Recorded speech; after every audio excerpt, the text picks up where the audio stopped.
మనల్ని శాపగ్రస్తులుగా ఉండాలని ఆశించట్లా. మనం ఏలికలమై ఉండాలనే కోరుకుంటున్నాడు. మనం తలగా ఉండాలనే కోరుకుంటున్నాడు, కానీ తోకగా ఉండాలని కోరుకోవట్లా.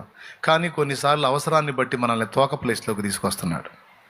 ఎందుకు? తగ్గింపును నేర్పటానికి, వినయాన్ని నేర్పటానికి, దీన మనసును నేర్పటానికి, సాత్వికాన్ని నేర్పటానికి, మృదుత్వాన్ని నేర్పటానికి. అవసరాన్ని బట్టి కొంచెం ఆ స్థితికి తీసుకొస్తున్నాడు. అక్కడ నేను సెటరైట్ చేసి మళ్ళా తీసుకెళ్ళి మొదట్లోనే పెడతాడు ఆయన. ఎందుకని నీ విషయంలో ప్రత్యేకంగా కేర్ తీసుకుంటున్నాడంటే, విశ్వాసమును బట్టి నీవు ఆయన కొడుకువి, కూతురువి. అవసరాన్ని బట్టి కొన్నిసార్లు నీకు అగ్ని వంటి శ్రమలు అనుమతించబడుతున్నాయి, కానీ అవి నీకు పర్మనెంట్. అదే మాట పాటలో పెట్టుకున్నది. నిన్ను పిలిచిన దేవుడు నమ్మదగినవాడు,